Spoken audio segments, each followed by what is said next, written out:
Hey guys, what's going on? It's your girl, the SkkyZone. I'm here today with another read. This one here is entitled and called Angel, Part 9 of Soulacoaster, The Diary of Rkelly.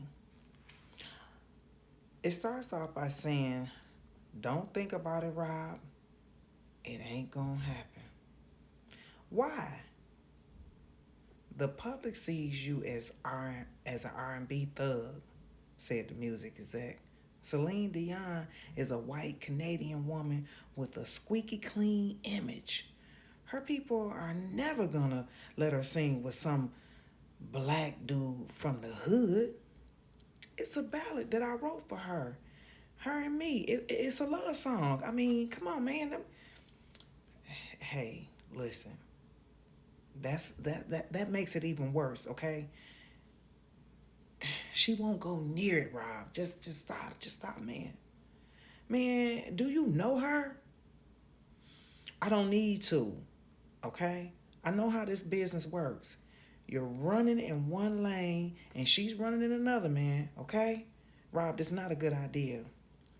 Well, man, what about I believe I can fly, okay? That I crossed over with that, that made people look at all that was everybody all over the world, all different nationalities, man. Come on. That crossed over to every lane there is, man. Come on now. Yes, it did, Rob, but that song alone, okay? Listen, give her an R. Kelly song she can sing, and she probably will. Tell her you want to sing a duet with her, and she'll laugh in your face. Man, listen here, man. I don't believe she'll laugh in my face, okay? I just don't. I want you to get this song to her and tell her that I want to write a song for her. Tell her that I done wrote songs for Michael Jackson. Tell her that hey, come on, man. Aren't you you know the people that can get stuff like this done? Is that you or is that not, man? Get the song over to Celine Dion, okay? Sorry, Rob, but that's just a waste of my time, man. I just ain't. I left the meeting feeling discouraged but not defeated. The executive didn't know who or didn't know what I knew, okay? He didn't know who I was. He didn't even know what kind of person I am, how persistent I am when I want things. Celine was supposed to do this song. I wrote it shortly after my first daughter, Joanne, was born. My baby had asthma. One night, she was coughing and wouldn't stop coughing. After she was calm and sleeping, I looked down on her and said, "Man, she's an angel." A song was about to be birthed. As I wrote it, I heard Celine's voice all over it. It had to be. I didn't hear anybody else on that song. I had my own connects, so I had them get a hold of Celine. I I I, I get the song to Celine on my own. Screw them, okay? A week later, I was in the studio when the assistant handed me a note that said Celine Dion on the phone. "Robert," she asked. "May I call you Robert?" Of course, of course. "May I call you Celine?" "Yes." "And may I tell you that I absolutely love this song. I'm Your Angel is Beautiful. I understand that you like to sing it with me." Man, I love to sing it. I would love to. If you hear us doing it together, then let's do it together. I don't hear it any other way. Will you come to Canada? I want to meet I want you to meet my husband and my family. I think you'll like the recording facilities here. A week later, I was there. Canada was beautiful, and so was Celine's family. Everyone was gracious. The session was a breeze. Celine was happy to let me produce the song the way I envisioned it. We were in total harmony. I'm Your Angel soared up in the charts. When Celine was booked in Vegas, she invited me to her show. She got me a killer suite and treated me like a VIP all the way. Her show was off the chain. When the music exec called to congratulate me on the success of the song, the same exec now who wouldn't even want to go talk to her so I can do the song, who had convinced me, who had been convinced that she'd never sing a song with me, I accepted his best wishes. I mean, I ain't gonna hold no hate in my heart, you know what I'm saying? I wanted to tell him that he'd been full of shit though, but you know, I didn't. I didn't do that. But I didn't have to. He had already known. I'm Your Angel came out on the Art album along with I Believe I Can Fly. Man, that album went through the roof. It would have been my last album of the 90s. I written so much new material that the CD was 2 discs with 29 tracks. Yes, sir. The single that popped out first was If I Can Turn Back the Hands of Time. Man, that song helped me get through my divorce. It helped me just start thinking about a whole lot of choices I made in my life. In contrast to the club's jam, Time was an old school. I like to think it's a song that Sam Cooke could have sung. I originally written it years before for my girlfriend Lanice. Then, when mom died, I revisited the song and it suddenly had a deeper meaning. I kept revisiting it over the years, changing a note here or a lyric there. I always felt it was one of those forever songs, but like all stories, I knew it would have a special place and time. If I could only be patient, the spirit would tell me when it was time to release it. It came out at a special time in my life. In 1998, Drea had given birth to our daughter Joanne, named after my mom. Wait a moment. What a moment, rather. For years, people would tell me, Rob, we made babies to your music. Yeah, I got me a couple of Kellyan's myself, okay? Excuse me. I had achieved one of those goals. I sat back on my porch with my mom and her friends. Well, I got to the point where I wanted to make babies of my own. When I learned Drea was pregnant, I was overjoyed. My dream of a family was coming true. I got to confess though, that night Drea went to the hospital, I didn't go with her. I'm one of those brothers who can't handle participating in actual birth, okay? It's just not it's something I can't handle just yet. It's a little too intense and the stakes are a bit too high for me. If anything goes wrong, man, I would just probably fall all apart, lose my mind. Birth is God's great miracle, and I thank Him for the gift. But the Lord and I have agreed that I'm supposed to lead or head to the hospital after the baby is born and everyone's all cleaned up. I think it was something that had to do with seeing my mom laying in the hospital bed, you know, and just that whole experience. I think it just kind of just made me not be able to just handle that hospital thing thereafter. So I paced the floor at the Rock and Roll McDonald's near the hospital in downtown Chicago. See, Rock and Roll McDonald's, it was just the place with me and my mom, all those memories. It was my comfort space. Rock and Roll McDonald's is about the nicest McDonald's there is. You can be comfortable sitting there for hours.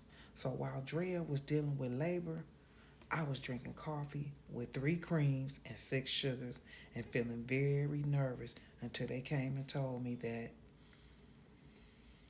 at long last, I was a father.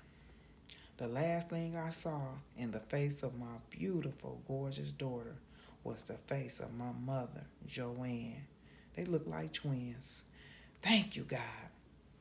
2 years later, our second daughter, Jaya, was born, And 3 years after that, our son, Robert Jr., all three times had me waiting at Rock and Roll McDonald's. I just could not do the hospital thing. All three times had me running to the hospital when word came that the baby was born.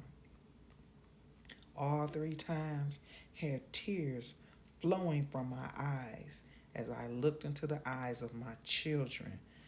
They were, they were, are, and always will be the greatest blessings of my life. I adore my kids. When they were crawling on the floor, I crawled around with them, making a fool of myself to make them laugh. When they got older and started talking, I found ways to keep them laughing. I played games they played, watched the cartoons they watched. I love being a father. In the beginning, Dre and I found ways to keep our love alive. One afternoon, I drove her 25 miles south of Chicago on Interstate 57. When we got off the highway, I had her put on a blindfold. Why, she asked. You will see, I said. I pulled up in front of a giant I pulled up in front of the giant gates of a mansion, I had seen when I was 17 years old and a nobody. The same mansion I swore that one day would be mine. It had changes since then, though, since the time I first saw it. And it was no longer the McDonald's house. The guy who bought it from owned a black hair products. The guy who bought it from owned a black hair products company. He turned the original house into the Olympia Fields Castle with a casino and marble fountains and all kind of things in it. So I tore down the house and had a new one custom built from the ground up. Damn. I never knew that. A surprise I had been working on in secret for months. I just shot a music video and the location was kind of a ski lodge. I love the warm, cozy feel, so I took that look and remixed it. Man, I do too, for real though. If you guys have never been to a ski resort, oh my God, it's amazing. If you never have, you gotta go. You can take off the blindfold now, I told Drea. Right there in front of her, beyond the gate, was the biggest house she'd ever seen. The grounds were enormous. It's ours, I said. It's for our family. She didn't know what to say. Our dreams were coming true. Drea, I said, the fairy tale is real, girl. Dance your ass. Wiggle now. Come on. I wanted the fairy tale to last forever. On Valentine's Day, I gave a big party and I invited our friends. We had a picnic on the lawn and at a designated time, a helicopter flew over it. I gave the signal and suddenly hundreds of red roses came falling out of the sky. It was like raining red roses. Boxes with earrings and purses came down for the ladies. And for Drea, there was an oversized Gucci suitcase with furs inside. All kind of furs, okay? Short furs, long furs, whatever fur, white furs, black furs, was all in that Gucci suitcase. And everybody else, all the other people that attended the party, they got Gucci scarves, Gucci purses, and all kind of Gucci. Some of them got earrings. That was a good day.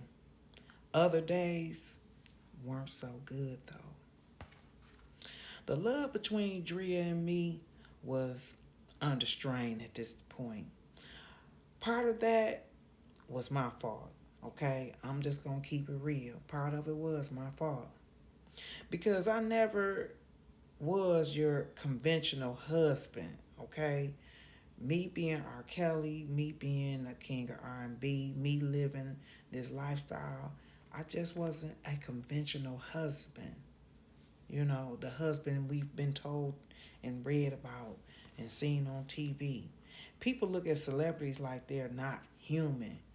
Man, but I'm just like the next man. I see fine women every day.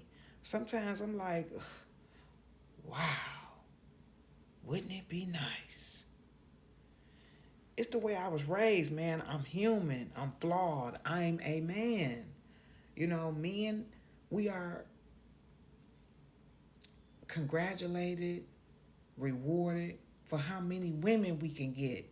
Even as a kid, you're told, hey, Rob, how many girlfriends you got?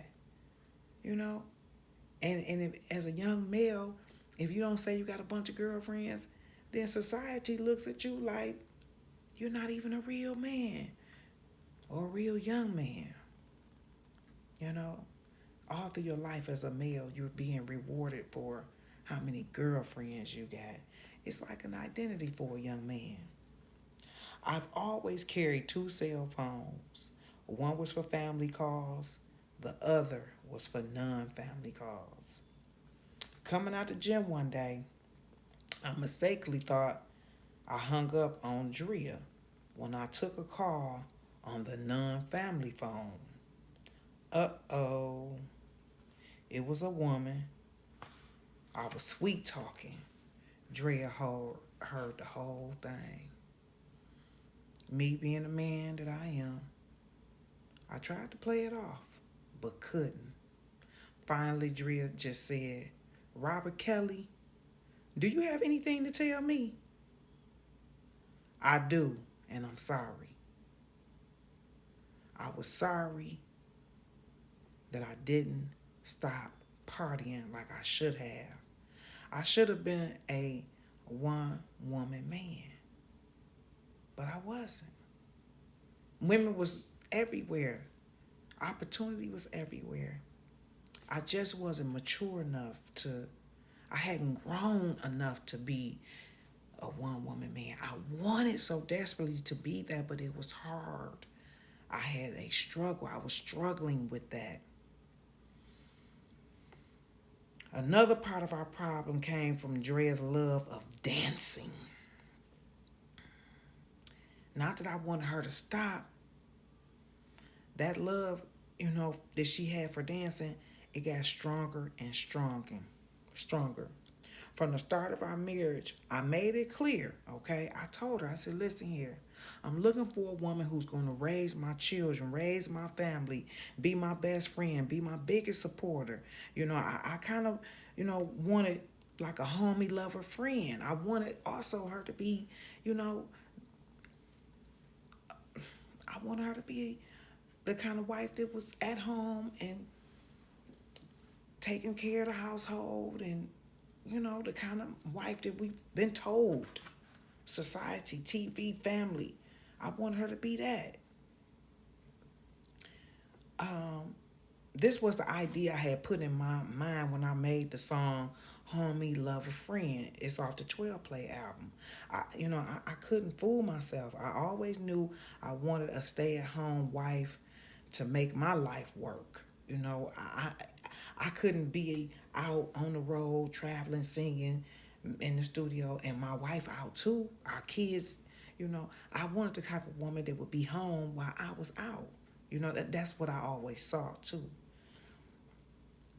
And I thought Drea understood, but I couldn't fool myself. Being a strong person, she tried her best though, okay? But when we went to see plays like The Lion King or dance companies like the Alvin Ailey American Dance Theater, the choreography, it kind of like ignited her, it thrilled her, and reminded her how badly she wanted to go back into the show business. After one show, I made the biggest mistake of our marriage by introducing her to Debbie Allen. Debbie is Drea's idol, okay? She see Debbie and she go to wiggling. Meeting her was one of her true highlights of her life. I could feel the inspiration pass through Debbie into Drea. I mean, I literally saw it happen before my eyes. You know, Drea she immediately went back to the studio and started working out. Back to the dance studio. On one hand, that was great. On the other hand, it made Drea even unhappier because she wasn't able to be a dancer full time. Okay? You know, we still had our children. She still had to take care of the kids, and, you know, she still had to make sure everything at the house was running smooth. The times she helped me choreograph my shows weren't enough for her. You know, and you know, cause I bargained with her, I negotiated with her, like, baby, you know, I understand you want to get back out there. Why don't you just help me with my stuff? But that wasn't enough. She wanted to go deeper. She wanted to do it like I was doing the music. She wanted to choreograph. She wanted to fulfill her own gifts. She wanted to go back into dance by employing a full-time teacher to give her private instructions. Naturally, I was leery. You know, I was. I ain't gonna lie. I saw his picture. He was a good looking guy, all cut up and buff and shit. I didn't want him around my wife, okay?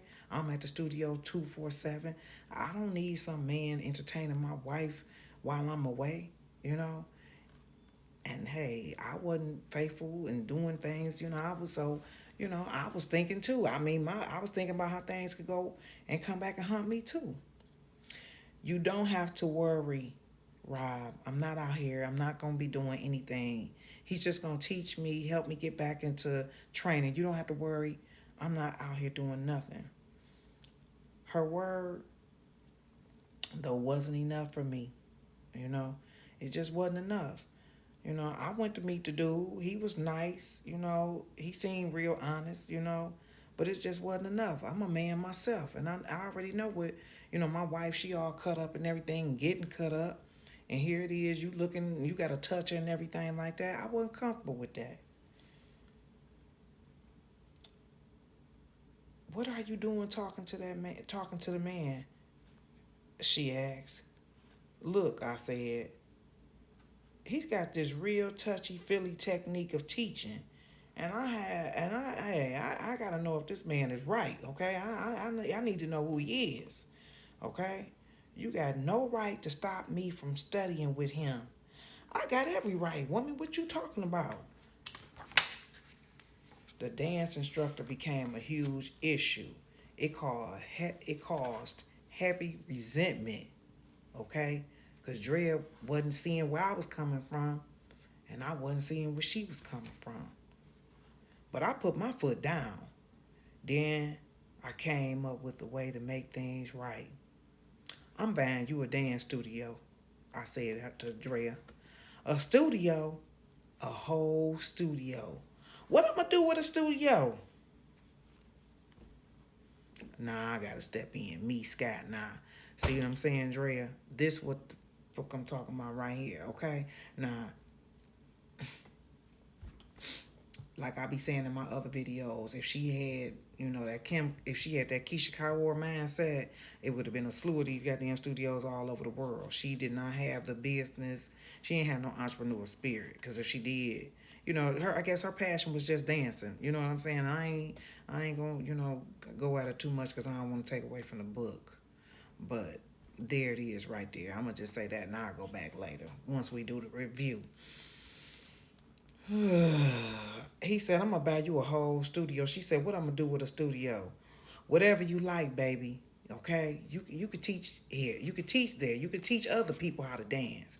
You could rehearse there. You could put your recitals on there. It's all yours. I'm gonna help you design it. But you'll have to take the lead though. Okay? I can't be in the studio all day and at the dance studio. It happened, you know, for a while. The studio made Drea happy, you know what I'm saying? She is in there wiggling and everything. It got her back to dancing. It channeled her energy and gave her, you know, a new canvas for her creativity. It was helpful, professional outlet for her, okay? Her relationship, though, was continuously challenged. Maybe it wasn't me. Maybe it wasn't her. Maybe it was no matter how we adored our kids, no matter how hard we tried, the waters got rougher. Okay? Then the boat shrunk, a leak that kept getting bigger. The boat sprung a leak that just kept getting bigger. The more we tried to bail out the water to keep us from float, the more the water we took on, man. The marriage just started declining. Neither of us wanted this marriage to go under, but what could we do to keep it from sinking? My relationship with Drea wasn't in good shape, but I was determined to rise the challenge. How could I turn up the heat? I asked myself. What can I do? I don't want to lose my wife. Contagious. Miami was a hot spot. I could connect to the music vibe in the studios and the serious vibe on the street. Miami had that tropical fever that pushed creativity. You know what I'm saying? Like you go to Miami, you be recharged. So I was working on my new record when Ronald and Ernie Isley came to town. Ever since Ron debuted in the role of Mr. Biggs, man, and our video for the download, he been rolling. We've been on the roll. The Isley Brothers brand was back. Now we were looking for another hit. You know, I'm like, hey, listen, it's got to get better and better. Wish I had one, I said, but right now, I've been pushing hard on other stuff. I'm really tapped out. You know, I just couldn't seem to put it together. That's when the Isley told me that they just had death in their family. Man. And they needed something to uplift their spirits. I understand, I said, but that's not popping. Nothing from that is popping off my mind. Can't you make it pop off? Asked Ernie, who's getting angry. Aren't you the guy who can knock off the hits just like that? Well, Rob's a creative artist, said Ron, taking up on my part. And creativity ain't something you can turn on like a faucet. He's done it before, said Ernie. I don't see why he can't do it again. Rob don't need that kind of pressure, Ernie, okay? Chill out now. Or maybe he does, said Ernie. It wasn't any fun listening to the brothers arguing, okay? They arguing and shit. Hey, man, hey, both of y'all chill the fuck out. Y'all arguing in front of me like I ain't here. Hey, he told you already, Ernie, that I'm a creative artist. Now, man, I listen now. I can't just make the shit pop out like that. Y'all got to give me some time. It's better that I have time alone, man, okay? Y'all arguing and everything, and I can't figure this shit out, man. Well, I try to figure out a song for y'all. Once I get it, I'll call y'all, okay? Fuck out my studio. And I wanted to say, but it's the Isley, it's Ron, I wasn't gonna be disrespectful. So we got a plane to catch in 2 hours, said Ernie. You sure you can't do it before we leave? Hey, man, listen here, man. I need time alone, and I'm sure I can't do it right this moment. I don't know what I can do in the next second. Right now, I just need you to leave. No worries, said Ron. You'll hit us up when you get it. I definitely will, man. Ron, hey, get Ernie ass up out of here. You know I'm going to hit you up, okay? We said goodbye. The brothers headed on out to the airport, okay? I started listening and feeling my way into the music. I understood that Ernie was down because of the death in his family. He was sad and wanted something to lift him up. I got that. But his feelings toward me were harsh and angry, and I was glad he was gone because those feelings could be contagious, rather. Contagious. That word stuck with me. Interesting word. Interesting concept. Interesting experience, I thought to myself. An interesting story that could link up where down low left off, maybe. I went to the keyboard and I started fooling around with a little melody. The melody captured me, and then the story started to flow. It's 2 a.m. and I'm just getting in about to check my messages, and no one has called but my homies and some bill collectors. I two-way her.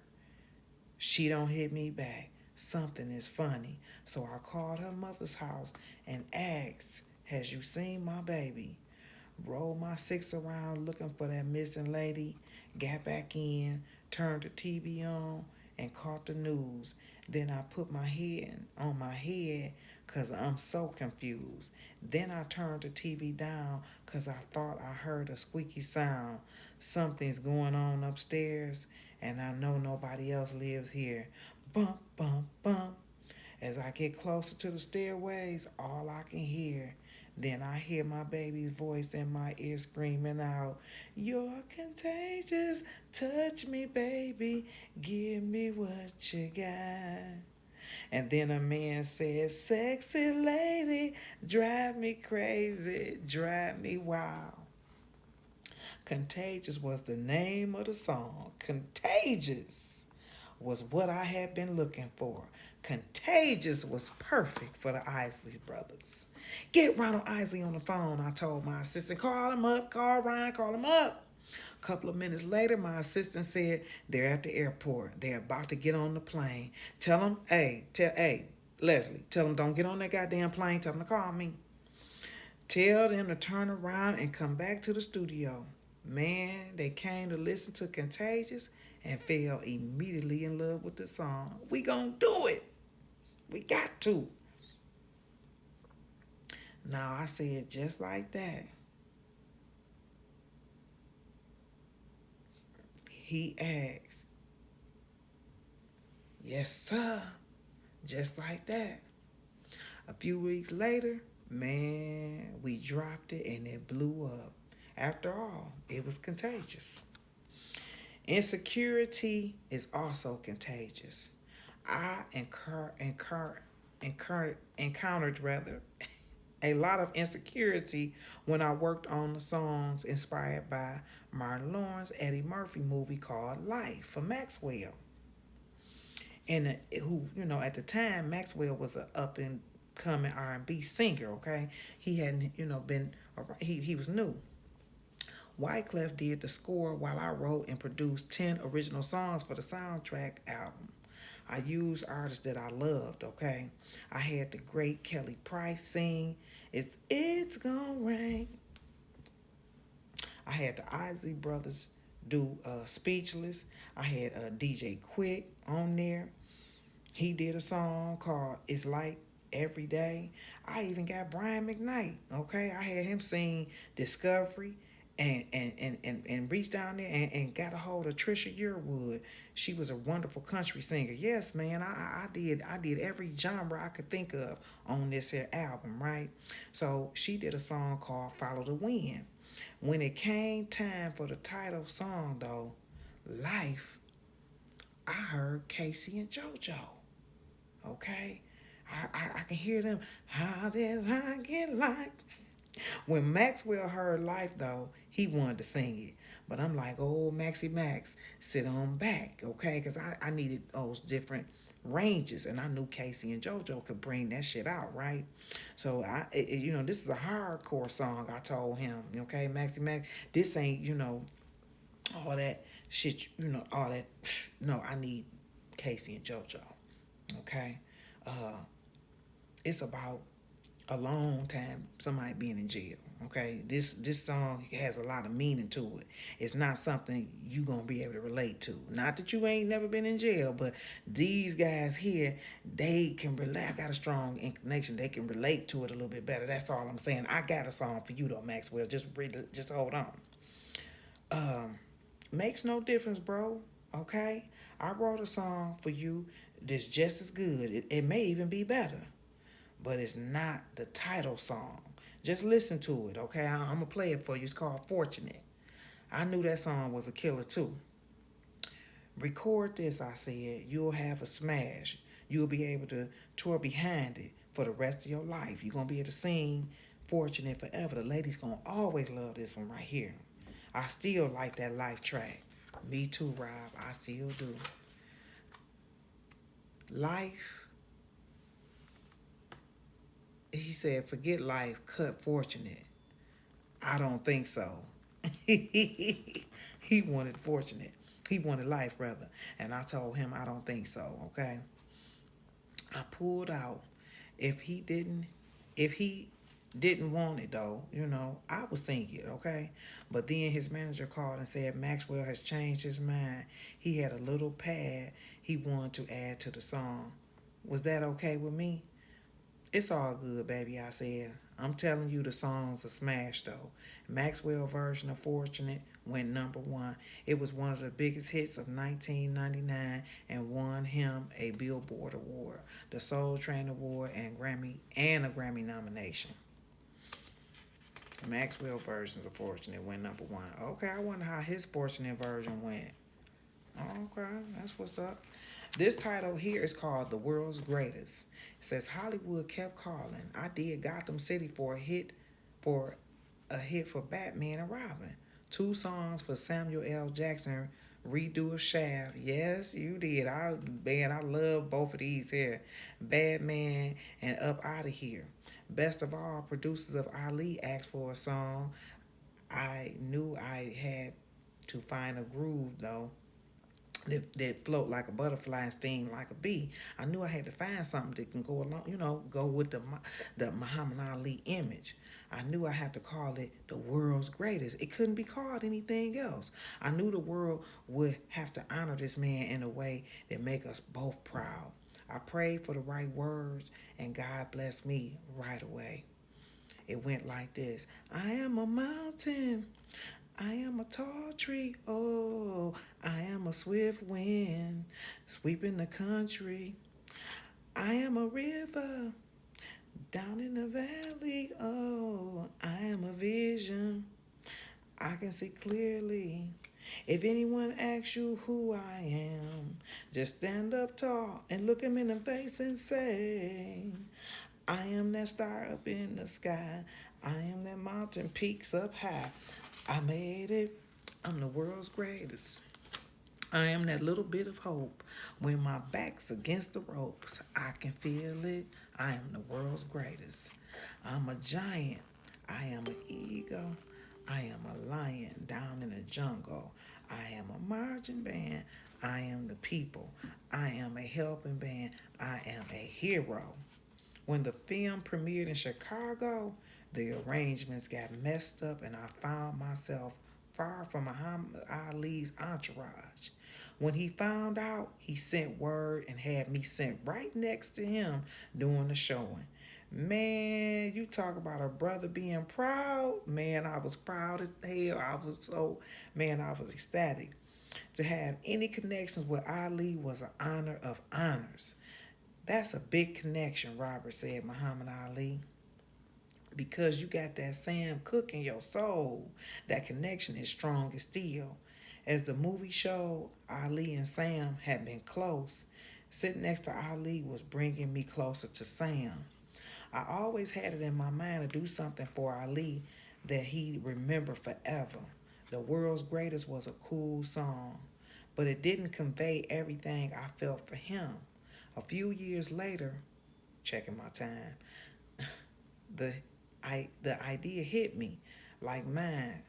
His birthday, that's right, his birthday is January. I'm the 8th, he's the 17th, that's right.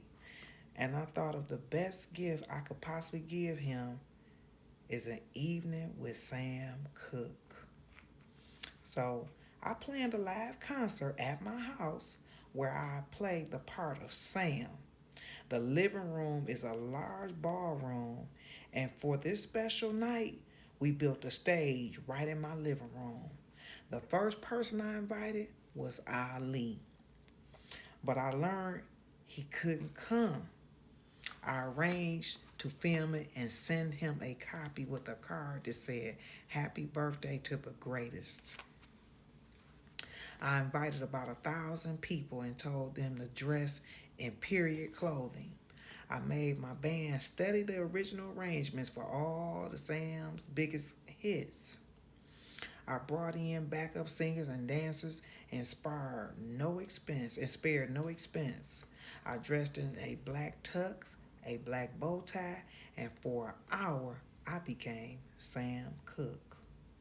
I sang my heart out for Ali, knowing that this was his man. You know, Sam and Ali was like best friends. But when it came time for a change that's gonna come, I had to stop and talk about me and my mother. You know, my mother loves Sam Cooke too. And tell everybody how she tell me that one day my change will come and I would entertain princes and kings. Far as I was concerned, there was no royalty more than Ali. No man more instrumental in instilling pride and courage in young black men than Muhammad Ali. After he watched the video at his home in Louisville, he called me to say that the show brought tears to his eyes.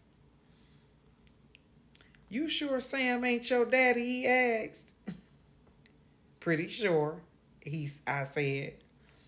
"Well, you sang like his son." I never had a nicer compliment than that, I said. Ali influenced me to do something I'd never done before. It happened in New York City, where I was booked on a popular late night talk show. They were putting on my makeup when I looked in the monitor and saw the show host watching dogs do flips through hoops. After the flips, the trainer, who was a white guy, went to the couch to talk to the show host. He said some funny shit too, okay? It was a good interview. I started wondering, after I sing "I Believe I Can Fly," am I going on the couch? You know, are they going to let me go on the motherfucking couch like they got him? I'm going to sit up there with them. I didn't know. I ain't never did this before, so I kind of was wondering. "No," said my manager. "You just sing, no interview." "Why not? Why I can't sit on the goddamn couch?" "We just want to sell records. We don't need to do an interview, Rob." "But what if I want to do an interview, nigga? You know what I'm saying? What the fuck? You know, y'all putting the makeup and shit on me. What if I want to do the damn interview? You know what I'm saying? I want to be able to sit down and talk to the interviewer sometime. I don't want to just sing all the damn time. If the dog trainer can be interviewed, why can't the singer? That don't make sense. That shit just didn't make sense to me. You know what I'm saying? Don't make no trouble, Rob. Just sing, okay, man? See what I'm saying? As long as Robert sing. The more I thought about it, the more I didn't want to just sing. I wanted to talk to that host. Because I want to know why I can't talk to y'all. Ali came straight to mind. I thought about how he's been such a impact in our culture. You know, how he fought for everything he felt was right. So when he was told what he couldn't do, you know, Muhammad Ali that he is, he flat out refused to accept anything. He lived life on his terms, not the unfair terms offered to him. That's what made him a leader. You know, I got to thinking about that shit. You know what I'm saying? I'm like, man, I'm not no peasant. Y'all ain't about to just make me no doggone servant around here. You know, I got something I want to say to the world too. I don't want to just sing.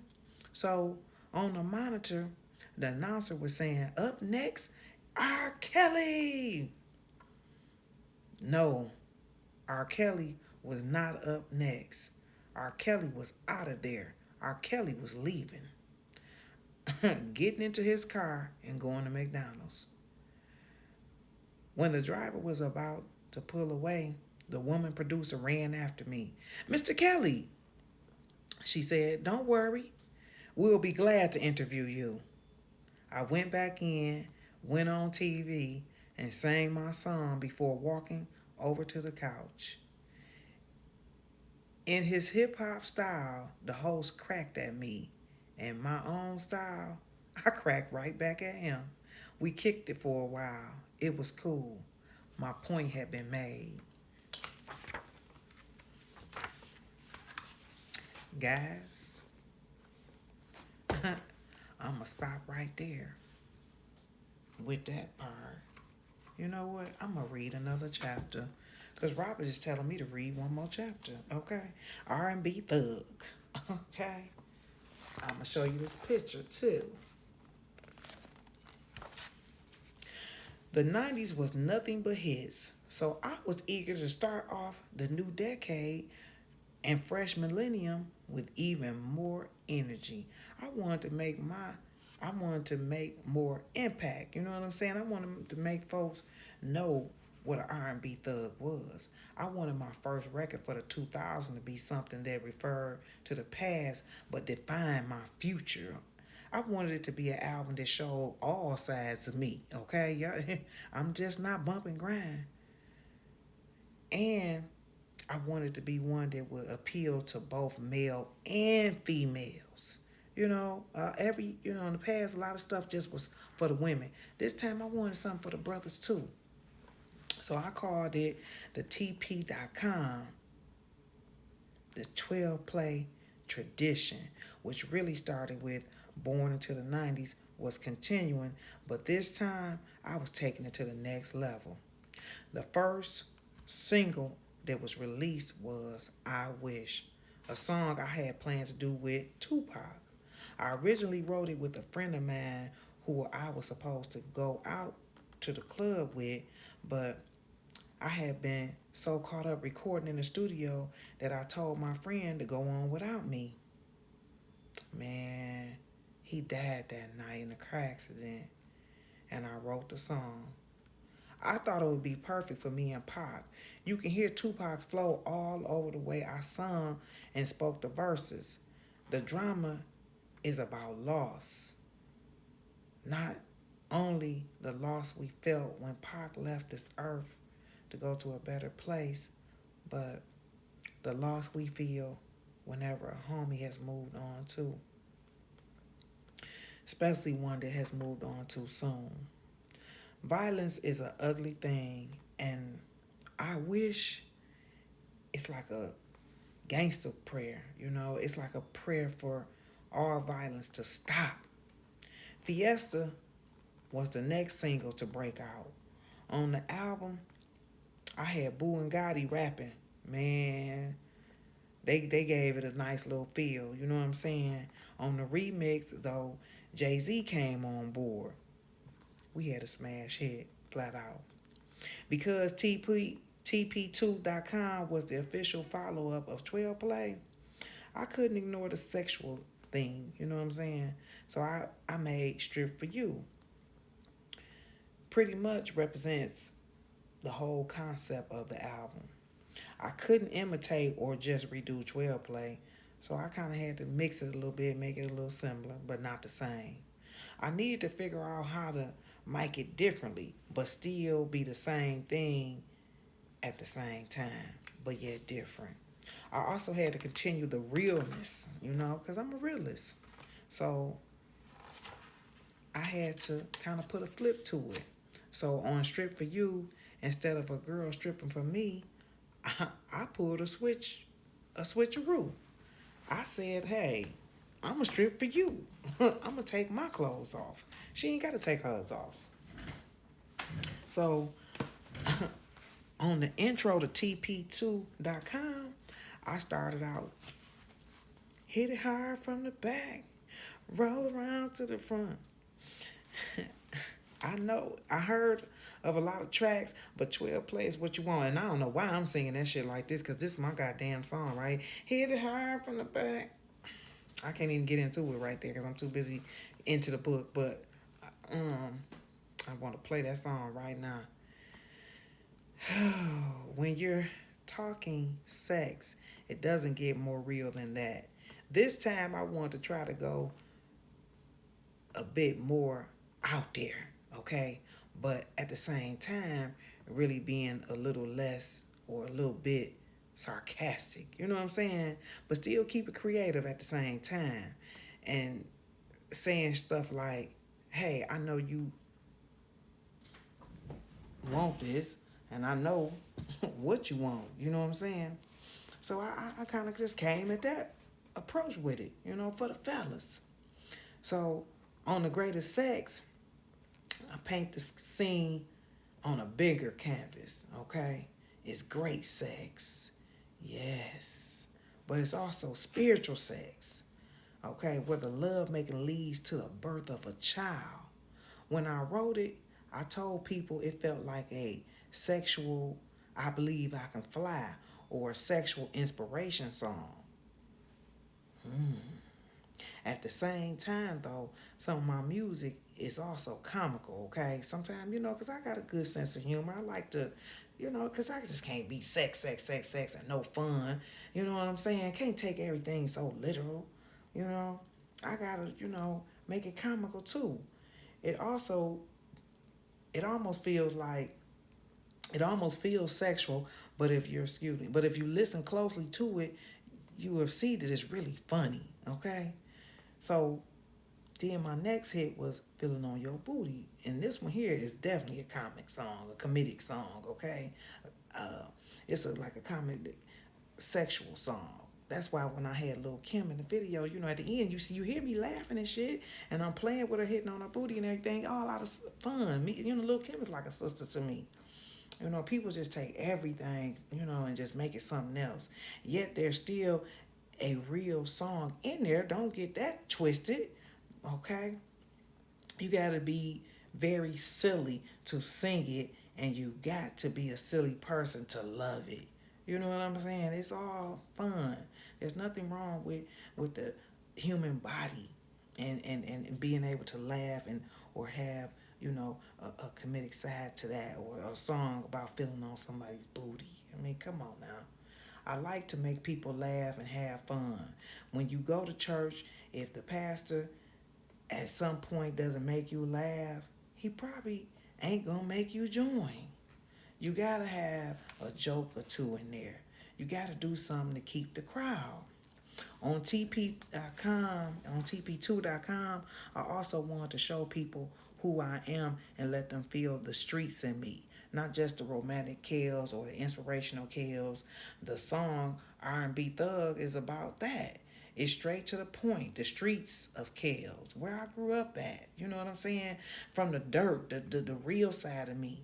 And a lot of people didn't know that. Okay, they just see this person, this superstar, and they just think one perspective of them, and not realizing that, this person is real. When they hear Happy People or I Believe I Can Fly, it kind of throws them off. You know what I'm saying? They don't see that side.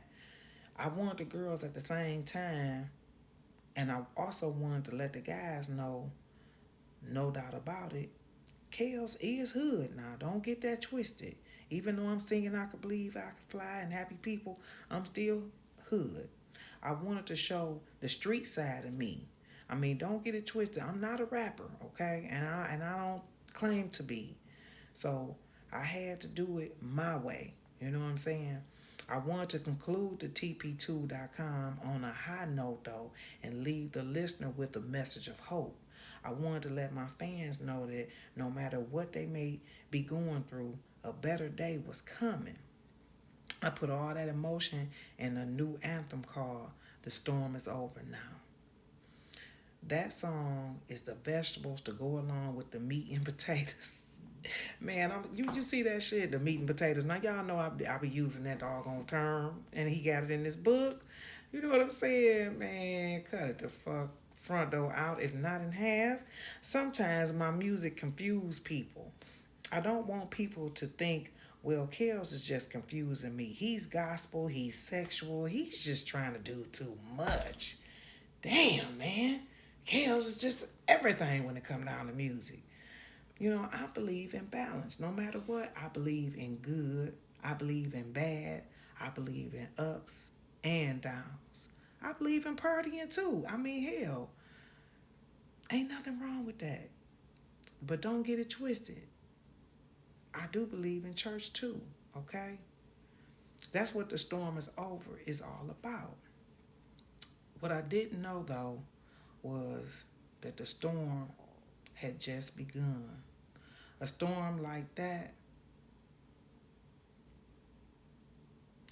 was coming. A storm like nothing I had ever seen before was just arriving. I know I said that was it. This one here seems like this is a wee wee wee, la la la. And I'm at 55 minutes. I'm gonna stop here because these here videos are taking so long to upload. I'm gonna continue reading though, but I'm gonna just stop here and because it's just getting too juicy. I don't want to stop. I conclude part 9. I believe this is gonna be part 9 of the Soulacoaster. This is your girl, SkkyZone. Peace. Thanks, guys. Like, share, and subscribe, okay? Subscribe to my platform. Because guess what? I got another read I'm going to do after I get done with this one. You're going